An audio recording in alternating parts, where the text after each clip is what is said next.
Woe to Ariel, the city where David dwelt. Add year to year, let feasts come around.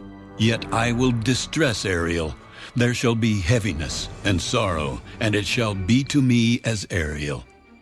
I will encamp against you all around. I will lay siege against you with a mound, and I will raise siege works against you. You shall be brought down. You shall speak out of the ground. Your speech shall be low out of the dust. Your voice shall be like a medium's out of the ground, and your speech shall whisper out of the dust.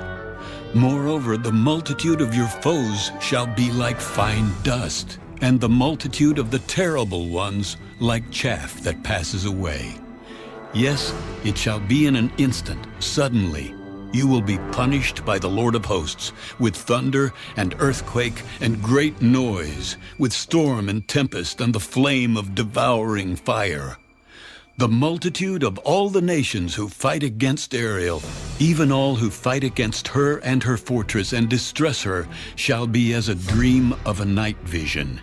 It shall even be as when a hungry man dreams, and look, he eats, but he awakes, and his soul is still empty.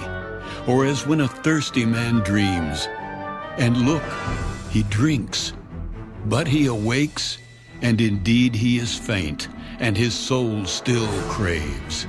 So the multitude of all the nations shall be who fight against Mount Zion. Pause and wonder. Blind yourselves and be blind. They are drunk, but not with wine. They stagger, but not with intoxicating drink. For the Lord has poured out on you the spirit of deep sleep, and has closed your eyes, namely the prophets. And he has covered your heads, namely the seers. The whole vision has become to you like the words of a book that is sealed, which men deliver to one who is literate, saying, "Read this, please." And he says, "I cannot, for it is sealed." Then the book is delivered to one who is illiterate, saying, "Read this, please." And he says, "I am not literate." Therefore the Lord said, Inasmuch as these people draw near with their mouths and honor me with their lips, but have removed their hearts far from me, and their fear toward me is taught by the commandment of men, therefore, behold, I will again do a marvelous work among this people, a marvelous work and a wonder. For the wisdom of their wise men shall perish, and the understanding of their prudent men shall be hidden. Woe to those who seek deep to hide their counsel far from the Lord, and their works are in the dark. They say, "Who sees us, and who knows us?" Surely you have things turned around. Shall the potter be esteemed as the clay? For shall the thing made say of him who made it, "He did not make me"?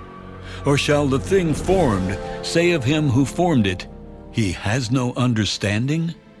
Is it not yet a very little while till Lebanon shall be turned into a fruitful field, and the fruitful field be esteemed as a forest? In that day the deaf shall hear the words of the book, and the eyes of the blind shall see out of obscurity and out of darkness. The humble also shall increase their joy in the Lord, and the poor among men shall rejoice in the Holy One of Israel. For the terrible one is brought to nothing, the scornful one is consumed, and all who watch for iniquity are cut off, who make a man an offender by a word, and lay a snare for him who reproves in the gate, and turn aside the just by empty words. Therefore, thus says the Lord, who redeemed Abraham concerning the house of Jacob.